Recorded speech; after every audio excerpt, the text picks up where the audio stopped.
It's barren, cold and inhospitable, but apparently full of oil. Suddenly the Arctic looks a whole lot more attractive, particularly to 5 different nations who all want a slice of it. Now at a conference in Greenland, they've said they'll cooperate to protect the environment. But is the race to the top of the world really over? The great Arctic oil rush. This is Inside Story.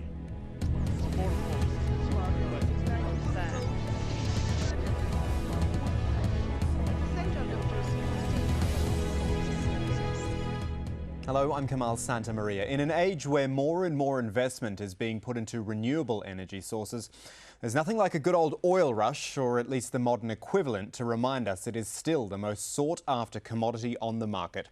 Hence a conference in Greenland this week trying to avert a free-for-all over what could be the largest untapped oil reserves in the world beneath the Arctic. The attending countries, Russia, the US, Norway, Canada and Denmark, they're all trying to lay claim to various parts of the Arctic Circle, but they managed to agree to settle their disputes through the United Nations and not to act unilaterally. Fears have risen for the Arctic's future. Some suspect nations may plunder its potentially huge oil and gas reserves with scant regard for the environment. Indeed, environmentalists say the closed-door meeting will lead to a resource grab. They want the prevention of drilling and military activity there. Mark Seddon looks now at exactly who's battling for what at the top of the world. Thousands upon thousands of inhospitable kilometres. Yet the Arctic region is at the centre of a fierce international dispute. Beneath these polar ice caps, the US Geological Survey estimates that there are vast untapped resources. Possibly 25% of the world's undiscovered oil and gas. Most of that lies within 1.2 million square kilometres of unclaimed territory, and its 5 neighbours, Canada, Denmark, Norway, Russia and the United States, would all like a slice of the action. And today simply what we are watching or observing is the beginnings of some future conflict over the deposits, over the resources of the Arctic area. And that would be, of course, pitiful because big nations are involved and they will be capable to fight each other. Before it comes to that, Denmark has called all those nations together in Greenland for talks on how to divide the region and its riches, a task that's become more urgent thanks to climate change. Melting ice caps will potentially open up the Northwest Passage in a few decades, reducing the shipping journey between Asia and the United States. It will also improve drilling access to those untapped energy supplies. One always has to wonder how difficult these supplies are to extract. There doesn't seem much doubt that there's considerable untapped resource up there. Last year, Russia angered the rest of its Arctic neighbours by planting its flag on the ocean bed. On his way to Greenland, Russia's foreign minister said that it shouldn't be seen as a territorial claim, likening it to the United States moon missions. In addition to the American flag on the moon, you can list the flags of all nations whose citizens conquered Everest. But with so much at stake, his foreign counterparts will want a much firmer promise to emerge from Wednesday's talks. Mark Seddon, Al Jazeera. Let's bring in our guests for our discussion today. In Copenhagen, Flemming Gertrud Christensen, he is the Vice Director of the Geological Survey of Denmark and Greenland. In Washington, D.C., Patrick Michaels, Professor at the University of Virginia and a Senior Fellow at the Cato Institute. And finally, in London, Barry DALAL CLAYTON, a Senior Fellow at the International Institute for Environment and Development. Gentlemen, thank you for joining us on Inside Story. I'm going to go straight to Washington, D.C. first and speak to Patrick Michaels. A quote to come out of this meeting in Copenhagen. The Swedish Foreign Minister said, quote, "The race for the North Pole has been cancelled." Do you believe that? They may say that, but in the long run that's not going to be the case, simply because the world needs the oil. The pressures on price are so high right now, I cannot see that attitude maintaining itself very long.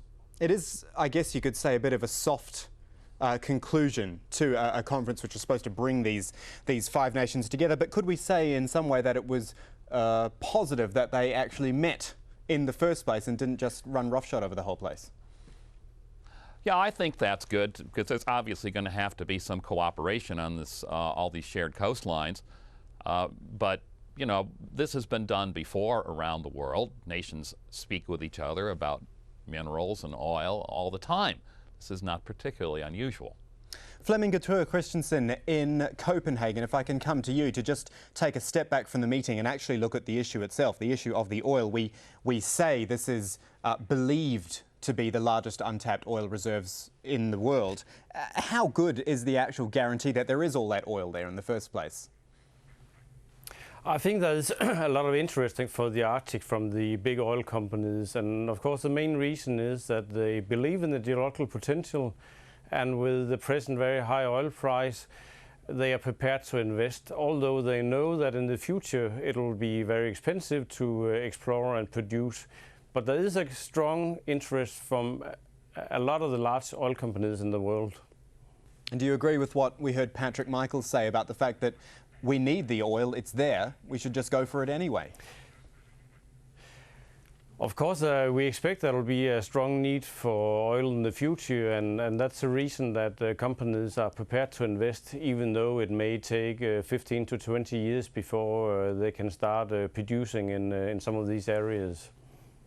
Let's go to Barry DALAL CLAYTON in London. You, of course, are from an Institute for Environment and Development. I suspect you might have a different view on the urgent need for that oil? Well, I think it's inevitable that we're going to be under incredible pressure to exploit these oil reserves, given the shortages that we're told about and the high prices. So there will be a lot of demand that companies do that.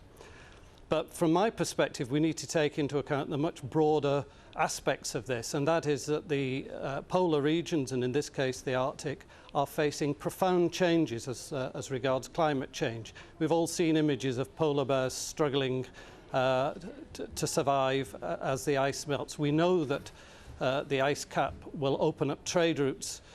All these changes are going to bring great changes, not least for the people, the indigenous people who inhabit the region. From my perspective, it's good that countries have got together to start talking about the Arctic. Let's use this as a bold step forward and talk about the sustainable future of the Arctic and start trying to balance our economic needs with social requirements and protecting the environment. That's the real agenda. That's what faces the future of mankind. OK, then, so why don't we talk about the environment then? Let me go back to Patrick Michaels in Washington DC. You were nodding away there while Barry DALAL CLAYTON was talking. What do you think about as he talks about the long-term sustainability of the area? It's a good point. I am glad that the hidden agenda just became unhidden. The reason that people do not want to exploit the oil resources of the Arctic has nothing to do with the local economy. What it has to do with is that people don't want to exploit the oil because when it's burned, it burns to carbon dioxide. And the indigenous people, they're just being used as an excuse here. But the point you raise isn't the environmentalist game. Isn't that point that you raised, though, about the emissions, isn't that a good enough reason in itself? The global warming science is getting all over the map these days. As you know, we don't see any net warming in the last 10 years, and there are projections that we're not going to see some for a few years in the future. All that means is that the warming that is projected was probably projected on the high side. And that means that you have time, you can exploit resources, and you know, our technologies are going to change over the course of this century. There's just no doubt about that, but right now we need the oil. VIKTOR Christensen in Copenhagen, what are your thoughts on the environmental impact of going digging for oil and gas in the Arctic? I know, at least from the Greenland side, there's a very strong support from the political system and from the population. And of course, the government are setting up all the necessary strategic environmental assessment programs. So, of course, they are hoping for something in the future. But it will take time, and it will take a lot of technological developments before we see strong activities. And in many of the most interesting areas, we also have to see if and when the ice is disappearing. Let me go back to Barry DALAL CLAYTON in London. We've heard the opposing points, I guess, to the ideas that you put forward about the long-term sustainability.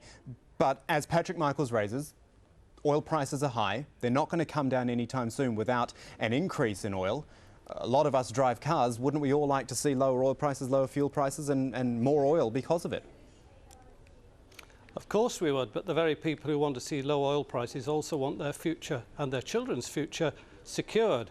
What I'm arguing for is not a call or a halt to development. We need development, we need to move forward, but we need to do so in a balanced way that takes notice of the fact that we have a finite environment. So how do we secure development? How do we, in fact, draw oil and gas from areas like this, whilst at the same time doing all we can to safeguard the environment and protect our social systems, the traditional ways of life of people who live there?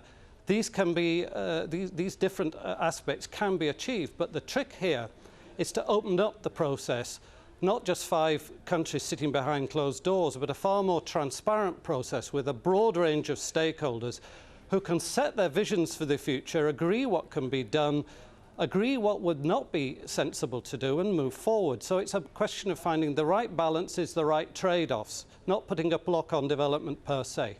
All right, gentlemen, we're going to pause for a moment, take a short break here on Inside Story. When we come back, will the countries coasting the Arctic really adhere to the UN's Law of the Seas? Back in a moment.